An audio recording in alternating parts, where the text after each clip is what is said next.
نحمده ونصلي على رسوله الكريم أما بعد فأعوذ بالله من الشيطان الرجيم بسم الله الرحمن الرحيم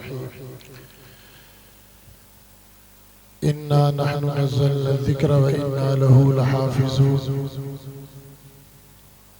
وقال النبي صلى الله عليه وسلم خيركم من تعلم القرآن وعلمه صدق الله العظيم وصدق رسوله النبي الكريم ونحن على ذلك لمن الشاهدين والشاكرين والحمد لله رب العالمين. درود پاک پڑھ لیجئے. اللہم صلی علی محمد وعلی آل محمد کما صلیت علی ابراہیم وعلی آل ابراہیم انک حمید مجید. اللہم بارک علی محمد وعلی آل محمد کما بارکت علی ابراہیم وعلی آل ابراہیم انک حمید مجید. بدلے گا زمانہ لاکھ مگر قرآن نہ بدلا جائے گا. بدلے گا زمانہ لاکھ مگر قرآن نہ بدلا جائے گا. ہے قول محمد عربی کا خدا کا فرمان نہ بدلا جائے گا. وہ معزز تھے زمانے میں مسلمان ہو کر، وہ معزز تھے زمانے میں مسلمان ہو کر، ہم خار ہوئے تاریک قرآن ہو کر. گمراہ نہ ملے گا تمہیں شیطان سے بدتر، ہادی نہ ملے گا تمہیں قرآن سے بہتر. انتہائی واجب الاحترام قابل صد احترام معزز سامعین، میں دل کی عطا گہرائیوں سے حضرت مولانا قاری رمضان ساقی صاحب کو مبارکباد پیش کرتا ہوں کہ جنہوں نے قرآن کریم تراویح میں سنایا، اور اس کے بعد معزز سامعین کو کہ جنہوں نے قرآن کریم سنا. رب تعالی سننا سنانا اپنی بارگاہ الہی کے اندر قبول فرمائے. مجھ سے قبل برادر عزیز حضرت مولانا نعیم الرحمن قصوری صاحب اور حضرت مولانا اسامہ نصیر اسلم صاحب سے مخاطب تھے. اللہ ان تمام احباب کی حاضری کو قبول فرمائے. میں نے آپ احباب کے سامنے موضوع کی مناسبت کو سامنے رکھتے ہوئے صرف اتنا عرض کرنا ہے کہ آج آپ نے جو قرآن کریم کی اس محفل کے اختتام پر آپ بیٹھے ہیں، الحمدللہ سے لے کر والناس تک جو قرآن کریم آپ نے سنا ہے، اس کے ایک ایک حرف پر جو ہمیں نیکیاں ملی ہیں. توجہ رکھنا کہ قرآن مجید کی ایک حرف پڑھنے سے رب تعالی جو ہمیں 10 نیکیاں عطا فرماتے ہیں. حضرت علی المرتضیٰ چیف جسٹس حیدر کرار فرماتے ہیں اسی قرآن کریم کو اگر ہم فرض نماز کے اندر پڑھیں گے، رب تعالی ایک حرف پر ہمیں 100 نیکیاں عطا فرمائیں گے. اور اگر اسی قرآن کریم کو ہم نوافل میں پڑھیں گے، رب تعالی 50 نیکیاں عطا فرمائیں گے. اور اگر ہم قرآن کریم کو باوضو پڑھیں گے، اللہ 25 نیکیاں عطا فرمائیں گے. اور اگر اس کو بے وضو پڑھا تو تب بھی رب تعالی 10 نیکیاں عطا فرمائیں گے. اور الحمدللہ سے لے کر والناس تک قرآن کریم پڑھا، ایک حرف کو اللہ تعالیٰ 70 گنا تک بڑھا دیتے ہیں. یعنی ایک فرض ادا کیا تو اللہ اس کو 70 گنا بڑھا دیتے ہیں. تو ایک حرف کے پڑھنے کی وجہ سے الحمدللہ سے لے کر والناس تک پورا قرآن کریم پڑھنے کی وجہ سے ایک حرف 70 ارب 81 کروڑ 58 لاکھ 80 ہزار نیکیاں اللہ تعالیٰ قرآن کریم الحمدللہ سے لے کر والناس تک پڑھنے والے کو نیکیاں عطا فرماتے ہیں. اس عدد کو پھر دوبارہ ذہن میں رکھیں کہ اگر ہم ماہ رمضان مبارک کے اندر ایک نیکی کو اللہ 70 تک بڑھا دیتے ہیں تو الحمدللہ سے لے کر والناس تک پورے قرآن کریم کا کتنا ثواب ہم حاصل کرتے ہیں. ایک حرف 70 ارب 81 کروڑ 58 لاکھ 80 ہزار نیکیاں رب تعالی ہمارے نامہ اعمال کے اندر عطا فرماتے ہیں. اور یہ بھی ذہن میں رکھنا کہ جیسے ہی لیلۃ القدر کی مقدس رات ہوتی ہے، آج ہماری آخری رات ہے جسے 29ویں شب کہا جاتا ہے.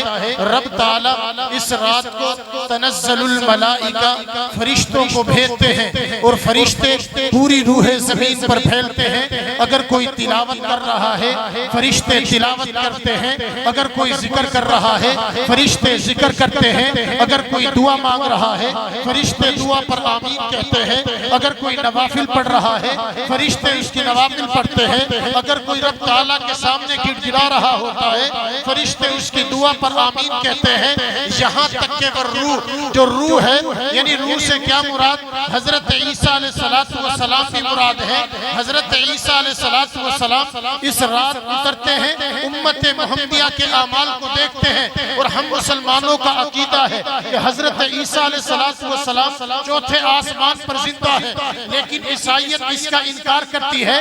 عیسائی کہتے ہیں عیسیٰ علیہ السلام کو سولی پہ چڑھا دیا ہے، ہم کہتے ہیں وما قتلوہ وما صلبوہ، عیسیٰ علیہ السلام کو نہ تو قتل کیا گیا ہے نہ سولی پر چڑھائے گئے ہیں، بلکہ قرب قیامت کے قریب آئیں گے، ان سے پہلے امام مہدی آئیں گے اور راستے ہموار کریں گے، دجال آئے گا اور دجال کو حضرت عیسیٰ علیہ السلام فلسطین کے قریب باب لد پہ قتل کریں گے، اور قتل کرنے کے بعد حضرت عیسیٰ علیہ السلام پوری دنیا کے اندر اسلام نافذ کرنے کے بعد گنبد خضرا کے اندر آرام کریں گے، اور گنبد خضرا یہ عام چیز نہیں ہے، مسلم شریف کی روایت ہے ما بین بیتی و منبری روضۃ من ریاض الجنہ، جو میرا منبر ہے جو میرا کمرہ ہے اس کے درمیان جو ٹکڑا ہے یہ جنت کے ٹکڑوں میں سے ایک ٹکڑا ہے، بلکہ فرمایا کہ جنت کا ٹکڑا کیسا ہے؟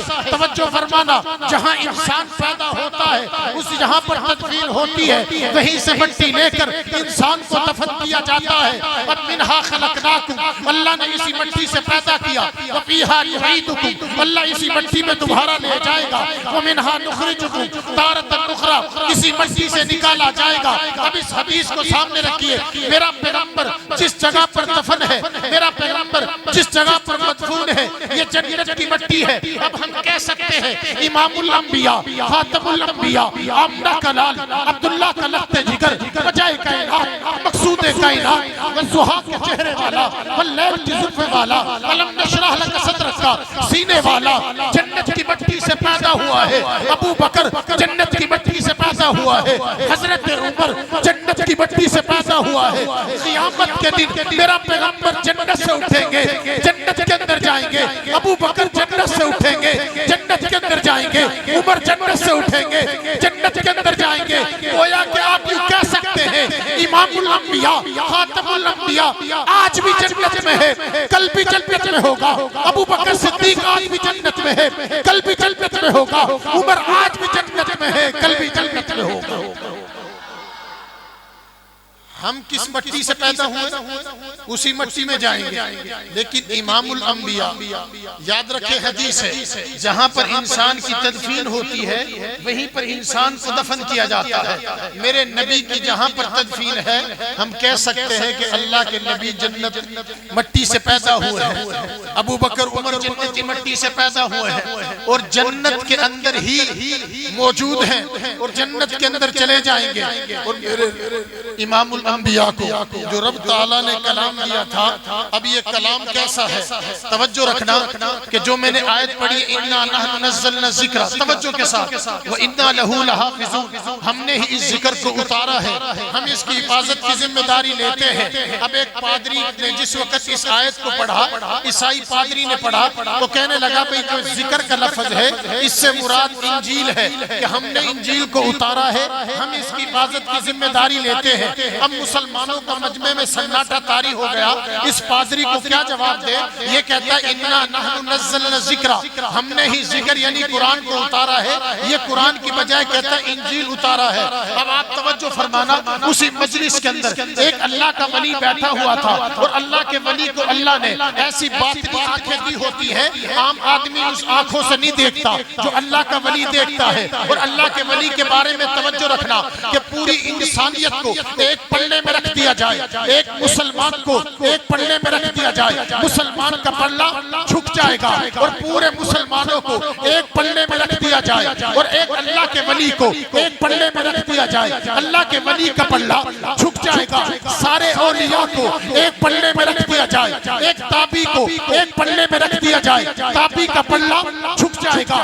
سارے تابعیوں کو ایک پلے میں رکھ دیا جائے، ایک صحابی کو ایک پلے میں رکھ دیا جائے، صحابی کا پلہ جھک جائے گا، سارے صحابہ کو ایک پلے میں رکھ دیا جائے، امام الصحابہ صدیق اکبر کو ایک پلے میں رکھ دیا جائے، یہ پلہ جھک جائے گا، سارے صحابہ کو ایک پلے میں رکھ دیا جائے، ایک نبی کو ایک پلے میں رکھ دیا جائے، نبی کا پلہ جھک جائے گا، سارے انبیاء کو ایک پلے میں رکھ دیا جائے، امام الانبیاء، خاتم الانبیاء، آمنہ کے لال، عبداللہ کے لخت جگر، وجہ کائنات، مقصود کائنات کو ایک پلے میں رکھ دیا جائے، یہ پلہ جھک جائے گا، سارے انبیاء کو ایک پلے میں رکھ دیا جائے، خدا کی صفت کو ایک پلے میں رکھ دیا جائے تو خدا کی صفت کا پلہ جھک جائے گا۔ اب جس وقت پادری نے کہا کہ انجیل کے بارے میں نازل ہوئی ہے، اب ایک اللہ کا ولی جس کو دنیا مولانا قاسم نانوتوی رحمت اللہ علیہ کے نام سے یاد کرتی ہے، اس نے کہا پادری اپنی زبان کو خاموش کر، اپنی زبان کو لگام لگا، اس کا جواب میں دیتا ہوں۔ اب جواب سننا، فرمایا اِنَّا نَحْنُ نَزَّلْنَا الذِّكْرَ، ہم نے اس ذکر کو اتارا ہے، نزلنا یہ جمع متکلم کا صیغہ ہے، نزل ينزل تنزیلا کا معنی ہوتا ہے آہستہ آہستہ اترنا، انجیل تو ایک ہی مرتبہ اتری ہے، قرآن 23 سالوں میں اترا ہے، پتہ چلا یہ انجیل کے بارے میں نہیں ہے، قرآن کے بارے میں۔ تو وہ پادری خاموش ہو گیا اور اللہ کی شان دیکھیں، قرآن کریم کا معجزہ ہے۔ شاہ عبدالعزیز محدث دہلوی رحمہ اللہ، دہلوی چوک کے اندر ایک عیسائی نے دعویٰ کر دیا کہ مسلمانوں تم اپنی قرآن کو لے کر آؤ، ہم انجیل کو لے کر آتے ہیں اور آگ کے اندر ڈالتے ہیں، جس کی کتاب جل گئی اس کا مذہب بھی جھوٹا ہے۔ جب ایک شخص حضرت شاہ عبدالعزیز محدث دہلوی کے پاس پہنچا، انہوں نے کہا حضرت فلاں چوک پر ایک انجیل لے کر عیسائی نے چیلنج کر دیا ہے۔ شاہ عبدالعزیز محدث دہلوی وہاں پر پہنچے، اس نے آگ جلائی ہوئی تھی۔ شاہ عبدالعزیز محدث دہلوی نے فرمایا بھئی تو اپنی کتاب کو ڈالے گا، ہم اتنی جرت نہیں کرتے، ہم اتنی گستاخی نہیں کرتے، اپنی کتاب کو آگ کے اندر ڈالے، لہٰذا میرا چیلنج بھی قبول کر، تو بھی اپنی کتاب کو سینے کے ساتھ لگا لے، میں بھی اللہ کے کلام کو سینے کے ساتھ لگاتا ہوں، دونوں آگ کے اندر کودتے ہیں۔ اب جیسے یہ کہا، اب وہ پادری وہاں سے بھاگنے کی کوشش کرنے لگا، لوگوں نے اس کو پکڑ لیا، بھئی بھاگتا کیوں ہے؟ وہ کہنے لگا کہ میں نے اس کے اندر مسالہ لگایا ہے، جسم کے اندر تو مسالہ نہیں لگایا۔ شاہ عبدالعزیز محدث دہلوی نے کہا رب کعبہ کی قسم، جو اس نے آگ جلائی ہوئی تھی، مجھے اس سے جنت کی خوشبو آ رہی ہے۔ جب کہا نبی حضرت آپ نے وہاں جانے کی کوشش کیوں کی؟ فرمایا مجھے جنت کی اس آگ سے خوشبو آ رہی تھی اور اللہ نے دل پہ یہ القاء کر دیا تھا کہ اے شاہ عبدالعزیز محدث دہلوی، میری قرآن اور کتاب کا معاملہ ہے، اگر ہم ابراہیم پر آگ کو گلے گلزار بنا سکتے ہیں تو تو بھی تو میرا محمد کا غلام ہے، اللہ تجھ پر بھی اس آگ کو گلے گلزار بنا دے گا۔ تو یہ قرآن کریم کا کھلا معجزہ ہے۔ اچھا دنیا حیران کیوں ہے کہ بھئی یہ قرآن کریم معجزہ کیوں ہے؟ یاد رکھنا اب وہ ایڈی چوٹی کا زور لگا رہے، کیا نبی کو قتل کر دے، اچھا جی نبی کو گرفتار کر لے، نعوذ باللہ، نبی کو یہاں سے نکال دے۔ وجہ کیا ہے کہ یار یہ قرآن اتنا پھیل رہا ہے، یہ اسلام اتنا پھیل رہا ہے، لہٰذا میٹنگ ہوتی ہے۔ اب میٹنگ جب ہوئی تو یہ باتیں ہوئی، موسم حج تھا، بھی لوگ آئیں گے ایک بیانیہ تیار کر لیں کہ کیا کہیں۔ ایک نے کہا ایسے کرتے ہیں، ہم کہتے ہیں کہ یہ نبی نعوذ باللہ مجنون ہے۔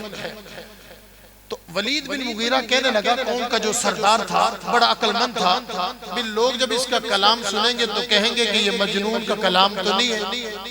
اچھا دوسری رائے یہ آئی کہ اس کو کہہ دو کہ یہ شاعر ہے۔ اس نے یہ بھی کہا اگر لوگ اس کے کلام کو سنیں گے تو لوگ کہہ دیں گے یہ شاعرانہ کلام نہیں ہے۔ پھر تیسری رائے آئی، توجہ رکھنا میں بات کو کہاں لے کر جاتا ہوں، تیسری رائے یہ آئی کہ اس کو کاہن کہہ دیا جائے۔ کاہن کہتے ہیں جو شیاطین کی گفتگو کو سن کر لوگوں کو بتلاتے، لوگوں کو گمراہ کرتے ہیں۔ ولید بن مغیرہ نے کہا کہ نہیں کاہن بھی نہیں چلے گا، جب بڑے بڑے کاہن اس کا کلام سنیں گے تو وہ بھی کہیں گے کہ لالاب یہ کاہن کا کلام نہیں ہے۔ ولید بن مغیرہ سے کہنے لگے کہ آپ ہی بتلائیں کہ اب اس کو کیا کہیں۔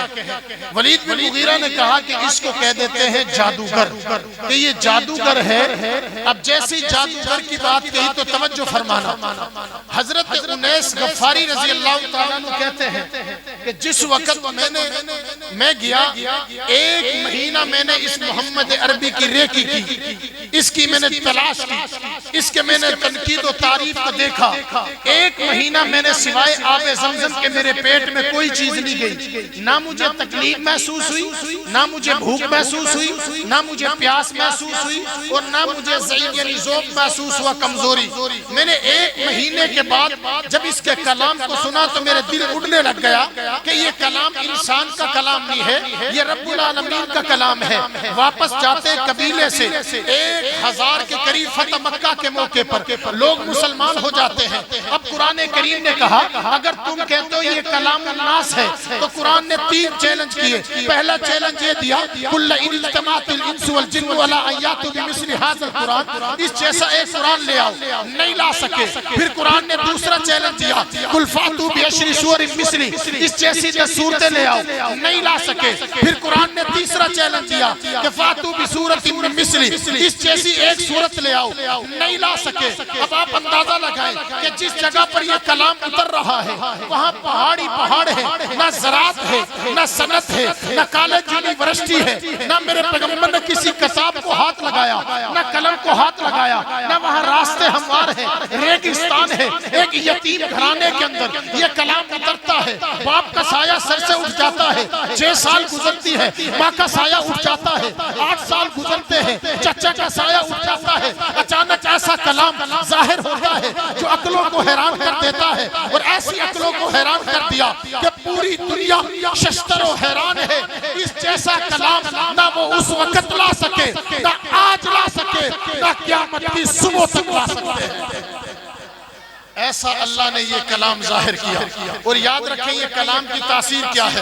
میں زیادہ دور نہیں جانا چاہتا, آپ کو صرف حضرت مولانا رشید احمد گنگوہی رحمت اللہ علیہ, وہ مولانا رشید احمد گنگوہی جو نبی کے عشق میں ڈوبے ہوئے تھے. مولانا رشید احمد گنگوہی ایسے عشق کے اندر ڈوبے ہوئے تھے, ایک آدمی نے حضرت کو کپڑا دیا کہ حضرت یہ مدینے کا کپڑا ہے. حضرت نے اس کپڑے کو لیا, بوسہ دیا, آنکھوں کے ساتھ لگایا. ایک شخص نے کہا حضرت یہ مدینے کا بنا ہوا تو نہیں ہے. اب جواب سنیے, مولانا رشید احمد گنگوہی رحمت اللہ علیہ بہت بڑے اللہ کے ولی گزرے ہیں. مولانا رشید احمد گنگوہی رحمت اللہ علیہ کہنے لگے کہ میں بھی مانتا ہوں کہ یہ مدینے کا بنا ہوا نہیں ہے, یہ باہر کا بنا ہوا ہے, لیکن رب کعبہ کی قسم چوم اس لیے رہا ہوں, آنکھوں سے اس لیے لگا رہا ہوں کہ اس کو مدینے کی ہوا اتنا بڑا عاشق رسول مدینے کی ہوا لگی ہوئی ہے, اس کو چوم رہا ہے. اب توجہ رکھنا, ظالم انگریز نے ان کو جیل کے اندر ڈال دیا. جب جیل کے اندر ڈالا تو ان کی نظر ایک قیدی پر پڑی. اب وہ قرآن کریم پڑھا ہوا نہیں تھا. مولانا رشید احمد گنگوہی رحمت اللہ علیہ نے اس کو جیل کے اندر قرآن کریم پڑھانا شروع کر دیا. ابھی آدھا قرآن کریم پڑھایا تھا, جیل کا سپریڈنٹ کہنے لگا, جیل کا حاکم کہنے لگا, جیل کا افسر کہنے لگا کہ حضرت آپ کی رہائی کا پروانہ آ چکا ہے. مولانا رشید احمد گنگوہی رحمت اللہ علیہ نے حضرت کہا کہ میں جیل سے باہر نہیں جاؤں گا. وجہ کیا ہے, لوگ تو بڑے جلدی جانے کو تیار ہیں. مولانا رشید احمد گنگوہی نے کہا کہ میں اس قیدی کو قرآن کریم پڑھایا ہے, ابھی آدھا قرآن پڑھایا ہے, جب تک پورا قرآن نہیں پڑھاؤں گا جیل سے باہر نہیں جاؤں گا. پھر چشم فلک نے وہ منظر بھی دیکھا کہ حضرت مولانا رشید احمد گنگوہی نے پورا قرآن کریم سنایا, تب حضرت جیل سے باہر آئے. حضرت سے پوچھا گیا وجہ کیا ہے, حضرت نے کہا جیل کے باہر بھی قرآن کی خدمت تھی, جیل کے اندر بھی قرآن کریم کی خدمت تھی. ایسے تو نہیں یہ قرآن کریم کا شوق پیدا ہوا. آج آپ بیٹھے ہوئے ہیں, کیوں بیٹھے ہوئے ہیں؟ حضرت کا قرآن کریم آپ نے سنا ہے. آج تاک راتوں میں سے آخری رات ہے, نہیں معلوم اگلے سال زندگی نے وفا کی یا نہ کی, لیکن یاد رکھ لو اس کا ایک ایک لمحہ لیلۃ القدر کا وہ مقدس والا لمحہ ہے کہ انا انزلناہ فی لیلۃ القدر. اللہ نے قرآن کریم کو اتارا ہے, لیلۃ القدر میں اتارا ہے. لیلۃ القدر کی ایک سیکنڈ جو ہے وہ 55 گھنٹوں سے بہتر ہے. ایک سیکنڈ 55 گھنٹوں سے بہتر ہے. 30 سیکنڈ جو ہے وہ 55 دنوں سے افضل ہے. اور اس کا 1 گھنٹہ 9 دنوں سے افضل ہے. اور اس کی ایک رات کی عبادت گویا کہ 83 سال کی عبادت سے افضل ہے. اس کی ایک رات کی تلاوت 83 سال کی تلاوت سے افضل ہے. اس کی ایک رات کے نوافل 83 سال کی نوافل سے افضل ہے. اور یہ بھی میں آپ کو بات بتلاؤں، جس وقت ہم اس رات کو عبادت کرتے ہیں فرشتے آتے ہیں، روح زمین پر پھیل جاتے ہیں. پھیلنے کے بعد اللہ کی بارگاہ میں جاتے ہیں، اللہ سے التجا کرتے ہیں. اللہ انہو علیم بذات الصدور، دلوں کے راز جاننے کے باوجود پوچھتے ہیں بتلاؤ میرے بندوں کو کس حالت میں پایا. فرشتے کہتے ہیں یا اللہ کوئی دعا مانگ رہا تھا، کوئی گڑ گڑا رہا تھا، کوئی اپنے بڑوں کے لیے دعا کر رہا تھا، کوئی نوافل پڑھ رہا تھا، کوئی جو ہے اعتکاف کے اندر بیٹھا ہوا تھا، کوئی اپنے بڑوں کے لیے دعا کر رہا تھا. اللہ رب العالمین کہتے ہیں فرشتوں ان کو اجر کیا دیا جائے. فرشتے کہتے ہیں یا اللہ جو تو اپنی شایان شان ان کو اجر دینا چاہتا ہے اجر دے دے. رب تعالیٰ کہتے ہیں کہ فرشتوں گواہ ہو جاؤ میں نے ان سب کی مغفرت کر دی ہے. اچھا ذوق کی بات توجہ سے سننا. اس رات فرشتے آتے کیوں ہیں؟ اس رات فرشتے آتے کیوں ہیں؟ توجہ. اس لیے آتے ہیں کہ جب رب تعالیٰ نے فرمایا تھا کہ وَإِذْ قَالَ رَبُّكَ لِلْمَلَائِكَةِ إِنِّي جَاعِلٌ فِي الْأَرْضِ خَلِيفَةً، کہ میں اپنا خلیفہ بنانا چاہتا ہوں. تو فرشتوں نے کیا کہا؟ قَالُوا أَتَجْعَلُ فِيهَا مَن يُفْسِدُ فِيهَا وَيَسْفِكُ الدِّمَاءَ وَنَحْنُ نُسَبِّحُ بِحَمْدِكَ وَنُقَدِّسُ لَكَ. یا اللہ ایسے انسان کو بنائے گا جو خون ریزی کرے گا، قتل ریزی کرے گا، خون بہائے گا. اگر آپ کو تسبیح کی ضرورت ہے تو ہم ہیں نا. اللہ رب العالمین اس رات فرشتوں کو بھیجتے ہیں جاؤ فرشتوں دیکھ کر آؤ کہ آج میرے بندے لڑ رہے ہیں کہ میری عبادت کر رہے ہیں. فرشتوں کی آنے کی وجہ پتہ چل گیا کہ اس رات میرے بندے عبادت کر رہے ہیں کہ اللہ کو یاد کر رہے ہیں. لیکن اس مقدس رات کے اندر 4 بدبخت ایسے بھی ہیں جن کی اس رات مغفرت نہیں ہوتی، جن کی اس رات بھی مغفرت نہیں ہوتی. توجہ. نمبر 1 من اشرک باللہ، جو اللہ کی ذات کے ساتھ شریک ٹھہراتا ہے اس رات اس کی بھی مغفرت نہیں ہوتی. اس لیے اللہ ہمیں شرک جیسی لعنت سے محفوظ فرمائے. دوسرا آدمی جو حسد کرتا ہے، کینہ رکھتا ہے، بغض رکھتا ہے، قدورتیں رکھتا ہے، مسلمانوں کے دل کے مسلمانوں کے بارے میں حسد رکھتا ہے. فرمایا کہ حسد نیکیوں کو ایسے کھا جاتا ہے کما تاکل النار الحطب، جیسے آگ سوکھی لکڑی کو کھا جاتی ہے. اس رات اس آدمی کی بھی مغفرت نہیں ہوتی جو آدمی حسد کرتا ہے. تیسرا آدمی جس کی اس رات مغفرت نہیں ہوتی وہ ہے نشائی آدمی، نشے کا عادی، شراب پینے والا. الخمر جمع الاسم، شراب تمام گناہوں کی جڑ ہے. جو آدمی شراب پیتا ہے نہ اس کو اپنی عزت کا خیال ہوتا ہے، نہ خاندان کی عزت کا خیال ہوتا ہے، نہ بہن بیٹی کی عزت کا خیال ہوتا ہے. وہ سوسائٹی کے اوپر بوجھ ہے، وہ معاشرے کے اندر بوجھ ہے. وہ اپنی بھی زندگی تباہ کر رہا ہے، وہ اپنے خاندان والوں کی زندگی بھی تباہ کر رہا ہے، وہ اپنا فیوچر بھی خراب کر رہا ہے. تیسرے نمبر پر اس آدمی کی بھی اس رات مغفرت نہیں ہوتی. چوتھے نمبر پر توجہ سے سننا، جو آدمی اپنے والدین کا نافرمان ہے اس رات اس کی بھی مغفرت نہیں ہوتی. یہ والدین اللہ نے بڑی عظیم نعمت رکھی ہے. اب زندہ ہیں ان کی قدر کر لیں. جب یہ دنیا سے چلے گئے اب کیا پچھتاوے ہوں جب چڑیا چگ گئی کھیت. قرآن کریم نے 5 حق بیان کیے والدین کے. پہلا حق بیان کیا ہے فَلَا تَقُلْ لَهُمَا اُف، ان کو اف تک بھی نہ کہنا. اف کا ترجمہ کیا ہے؟ اف کا ترجمہ ہے اوہوں تک بھی ان کو نہیں کہنا. اگر ان کو بڑھاپے کے اندر پیشاب پیخانے کی ضرورت پڑ جائے تو اس سے ناگواری اپنے دل پہ نہیں لانا. بچپن میں چلا جانا کہ انہوں نے ہمارا پیشاب پیخانہ کیسے صاف کیا تھا. ٹھیک ہے؟ یہاں تک کہ یہ پہلا حق ہے کہ ان کو اف تک بھی نہیں کہنا. دوسرا حق یہ ہے وَلَا تَنْهَرْهُمَا، ان کو جھڑکنا بھی نہیں ہے. اگر شریعت کے دائرے میں رہ کر یہ کوئی کام کہہ دیں تو جھڑکنا نہیں ہے، ان کے کام کو پورا کرنا ہے. یہ دوسرا حق ہے. تیسرا حق یہ ہے کہ وَقُلْ لَهُمَا قَوْلًا كَرِيمًا، والدین کے سامنے نرمی سے بات کرنا ہے. حضرت امام حسن رضی اللہ تعالیٰ عنہ فرماتے ہیں کہ قولاً کریمہ سے مراد یہ ہے باپ کو امی کہہ کر پکارنا، امی کو باپ امی کہہ کے پکارنا، باپ کو جو ہے ابا کہہ کے پکارنا، بڑھا یا بڑھی کر کے نہیں پکارنا. یہ تیسرا حق ہے. چوتھا حق یہ ہے وَخْفِضْ لَهُمَا جَنَاحَ الذُّلِّ، ان کے سامنے اپنے بازوؤں کو عاجزی کے ساتھ پھیلا کے رکھنا، کبھی بھی ہاتھ کو اپ ڈاؤن نہ کرنا، آگے پیچھے نہ کرنا. یہ بھی بے ادبی کے زمرے میں ہے. پانچواں حق یہ بیان فرمایا وَقُلْ رَبِّ ارْحَمْهُمَا كَمَا رَبَّيَانِي صَغِيرًا، یا اللہ جس طرح انہوں نے بچپن میں مجھے پالا، آج بڑھاپے میں ان کے اس پر رحم فرما. یہ پانچواں حق ہے. پھر امام الانبیاء خاتم الانبیاء نے فرمایا ماں باپ کے اوپر نظر محبت ڈالتا ہے اللہ ایک مقبول حج اور عمرے کا ثواب عطا فرماتے ہیں. ایک صحابی نے کہا یا رسول اللہ اگر ماں باپ کو نظر محبت سے 100 مرتبہ بھی دیکھے تب بھی اتنا ثواب ہے. امام الانبیاء نے فرمایا ہاں اگر 100 مرتبہ بھی والدین کے اوپر نظر محبت کرے گا اللہ 100 مقبول حج اور عمرے کا ثواب عطا فرمائے. ایسے تو نہیں اویس کرنی کو یہ مقام ملا تھا.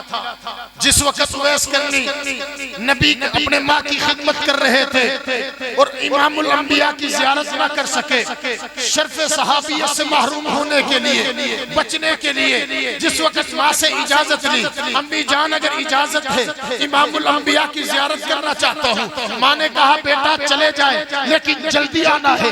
اویس کرنی مدینے کے اندر آئے لیکن امام الانبیاء جا چکے تھے، غزوات کے اندر جا چکے تھے. اللہ کے نبی واپس آئے، بتلایا گا یا رسول اللہ آپ کے پاس اویس کرنی آیا تھا. حضرت فاروق اعظم سے کہا کہ جا فاروق اعظم میرے عجبہ بھی ان کو دے دینا، میرا سلام بھی ان کو پیش کر دینا. فاروق اعظم رضی اللہ تعالیٰ نے کہا یا رسول اللہ جو آپ دعا کی بات کر رہے ہیں دعا کی وجہ کیا ہے؟ امام الانبیاء خاتم الانبیاء نے فرمایا اویس کرنی نے ماں کی خدمت اتنی کی ہے کہ اللہ نے اس کو مستجاب الدعوات بنا دیا ہے. وہ جو بھی دعا کرتا ہے اللہ اس کی دعا کو قبول کرتا ہے. یاد رکھ لینا جو ماں باپ کی خدمت کرتا ہے اللہ اس کو وہ عروج نصیب فرماتے ہیں جو دوسروں کو نہیں فرماتے.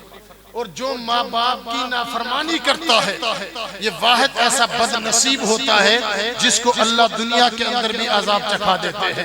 اس لیے اپنے ماں باپ سے کبھی بھی ناراضگی کا اختیار نہیں کرنا، بلکہ موجم کبیر طبرانی کی روایت ہے اگر والدین دنیا فانی سے چلے گئے تو کیا کرنا ہے؟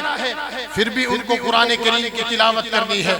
3 مرتبہ سورہ اخلاص پڑھیں گے اللہ ایک قرآن کا ثواب عطا فرمائے. اور یہاں تک کہ اگر آپ قبر پہ چلے گئے کنز العمال کی روایت ہے آپ نے قبر پر کھڑے ہو کے اپنے ماں باپ کے لیے اگر سورہ یاسین پڑھی اللہ تمہارے والدین کی مغفرت فرما دیں گے. تو اس لیے اللہ تعالیٰ نے آج یہ زندگی دی ہے، آج یہ موقع دیا ہے. اور مجھ سے قبل جو ہے میری مائیں اور بہنیں بھی سن رہی ہے، توجہ رکھنا. آخری بات کرتا ہوں کہ عبداللہ بن مبارک رحمہ اللہ تعالیٰ توجہ کے ساتھ سننا. صرف یہ میں اپنی ماں بہنوں سے مخاطب ہو کر آپ کو بھی یہ بتلانا چاہتا ہوں کہ قرآن کریم جس طرح ہم نے اپنے سینوں میں محفوظ کیا، مولانا رمضان صاحب نے آپ کو تراویح میں سنایا.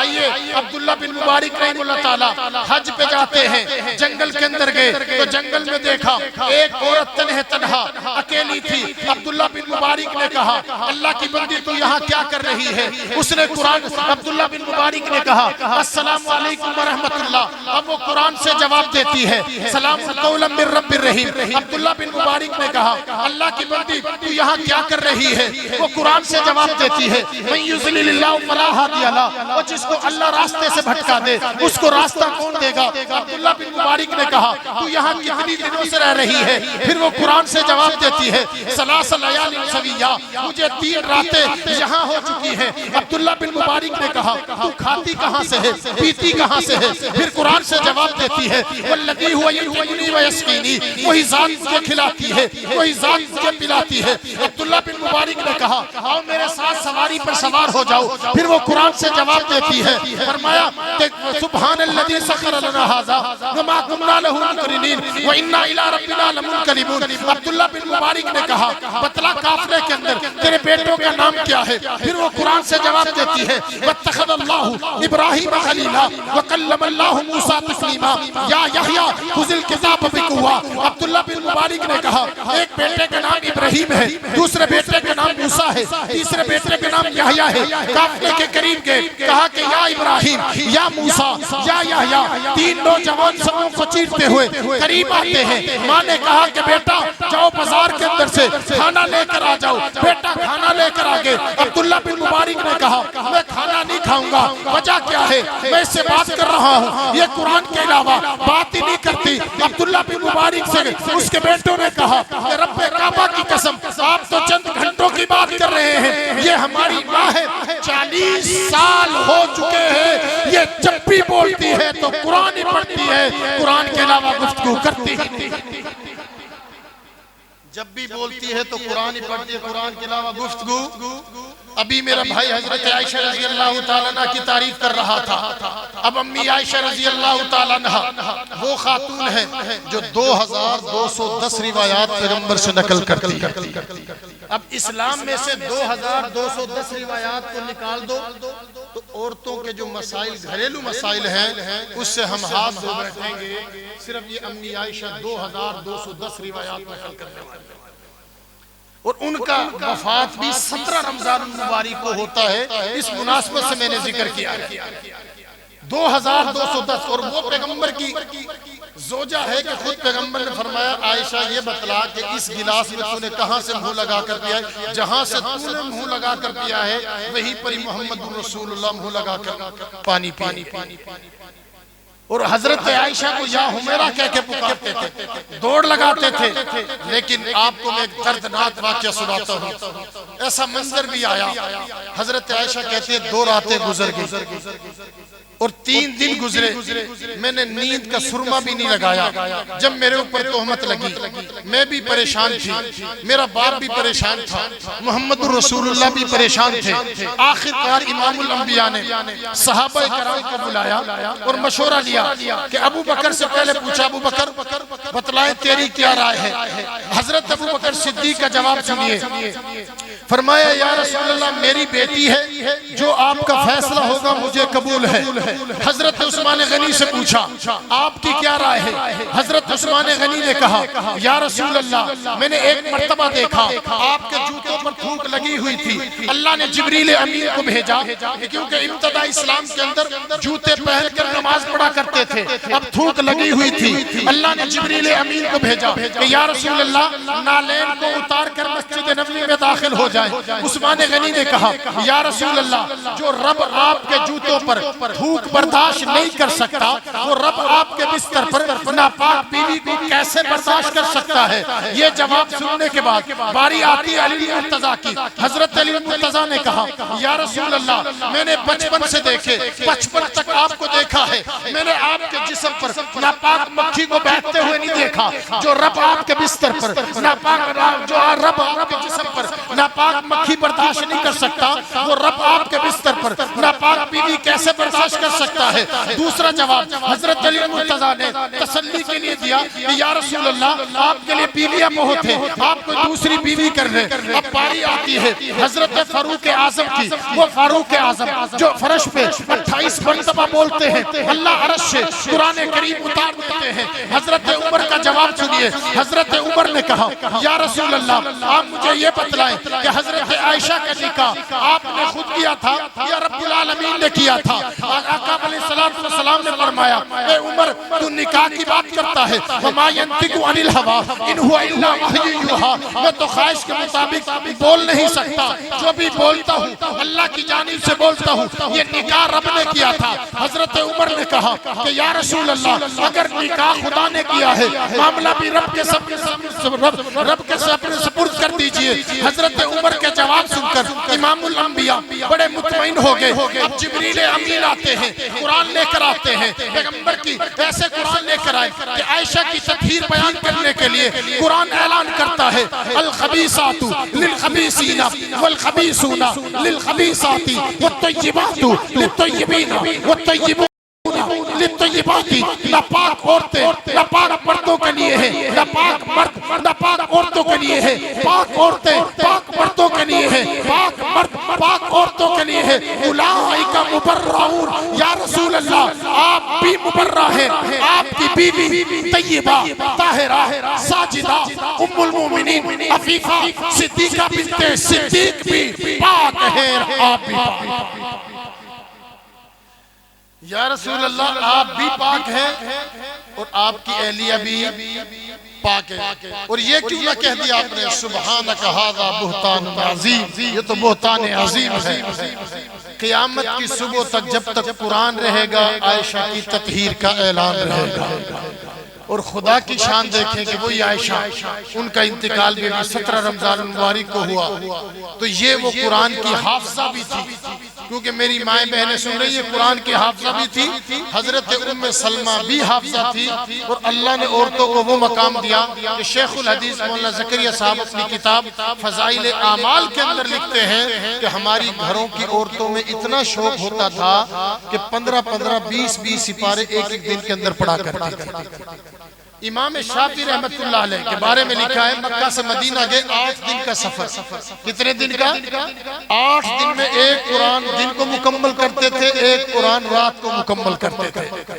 امام اعظم ابو حنیفہ رحمت اللہ علیہ ایک قرآن دن کو پڑھتے تھے ایک قرآن رات کو پڑھتے تھے تراویحوں میں 3 قرآن کریم پڑھتے تھے 63 قرآن کریم مکمل کیا کرتے تھے اور جس جگہ پر وفات پائی امام اعظم ابو حنیفہ رحمت اللہ علیہ نے 7000 قرآن کریم مکمل کیے تھے آخری بات کر کے بات کو ختم کرتا ہوں ابو بکر بن عیاش بہت بڑے محدث گزرے ہیں جس وقت ان کی جان جعفری کے سپرد ہو رہی تھی صاحب فراش تھے بہن آ گئی اور طبی طور پہ جب انسان دنیا سے جاتا ہے تو ظاہر سی بات ہے کہ بہن کی آنکھوں میں فطری طور پہ آنسو آگے تو ابو بکر بن عیاش نے پوچھا کہ بہن آپ یہ بتلا کہ آپ رو کیوں رہی ہے بہن نے کہا کہ میں اس لیے رو رہی ہوں کہ آپ دنیا سے جا رہے ہیں تو ابو بکر بن عیاش رحمہ اللہ تعالیٰ نے فرمایا کہ بہن رونے کی ضرورت نہیں ہے آج تو مجھے ہنسی کا موقع ہے آج تو میری خوشی کا موقع ہے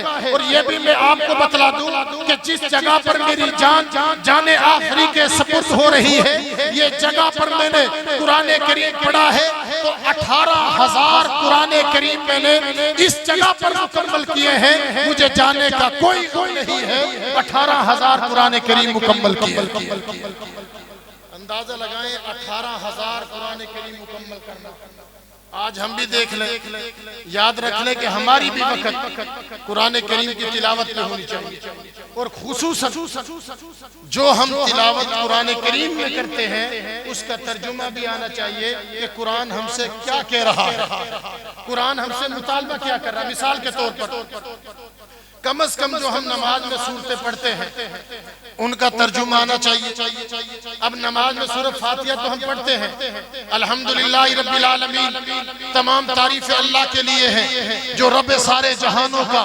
الرحمن الرحیم جو بڑا مہربان نہایت رحم کرنے والا ہے مالک یوم الدین جو مالک یوم جزا کا دن کا ایاک نعبد و ایاک نستعین یا اللہ ہم تیری ہی عبادت کرتے ہیں تجھ ہی سے مدد مانگتے ہیں صراط الذین انعمت علیہم یا اللہ ہمیں وہ صراط مستقیم عطا فرما جس پر تیرا انعام ہوا ہے اب انعام یافتہ لوگ 4 ہیں انبیاء صدیقین شہداء صالحین اور غیر المغضوب علیہم ولا الضالین یا اللہ ہمارے ان کا راستہ نہ دکھانا جن پر تیرا غضب نازل ہوا ہے ان سے مراد یہودی ہیں جن جو راستے سے بھٹکے ہوئے ہیں اس سے مراد عیسائی ہیں کم از کم جب ہم قرآن پڑھیں گے اور قرآن ہمیں کہے گا کہ ایسے عبادت کرو جیسا کہ امام بخاری رحمت اللہ علیہ نے کہا ان تعبد اللہ کأنک تراہ ایسے عبادت کرو کہ اللہ کو دیکھ رہے ہو اگر یہ کیفیت نہ ہو سکے تو یہ دیکھ لو فإنہ یراک اللہ کی ذات تو مجھے دیکھ رہی ہے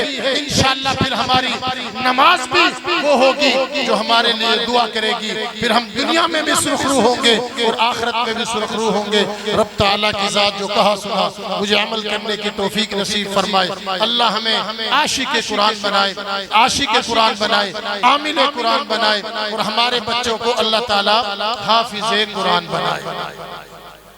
آخر میں اپنے عزیز اور انتہائی مخلص عاجزی کے پیکر اور علماء سے محبت کرنے والے، ویسے تو منہ پہ تعریف مناسب نہیں ہے، لیکن سچی میں بات بتلاؤں کہ ہمارے پروگرامات ہوتے رہتے ہیں، جتنی شفقت کاری رمضان ساقی صاحب کی ہوتی ہے شاید کہ یہ دیکھنے کو کم ملی ہے۔ اب آپ اندازہ لگائیں کہ آپ افراد کی کتنی دیر سے کتنے علماء کو یہاں بلایا، تو یہ ان کی علماء سے محبت ہے۔ اللہ اس محبت کو سلامت رکھے، اللہ ان کے علم میں عمر میں برکتیں نصیب فرمائے۔ اور آپ احباب سے میری ایک گزارش ہے، علماء سے اگر محبت کرو گے، علماء سے اگر تعلق جوڑو گے، اللہ تمہاری اولاد اور خاندان سے علماء پیدا کریں گے۔ یہ بات میری ذہن میں رکھ لو کہ عالم سے محبت اللہ علماء پیدا کریں گے۔ اللہ ان بچوں کو جنہوں نے قرآن کریم پڑھیں کی حوصلہ افزائی کرتے ہیں اور دستار بندی کرتے ہیں، رب تعالیٰ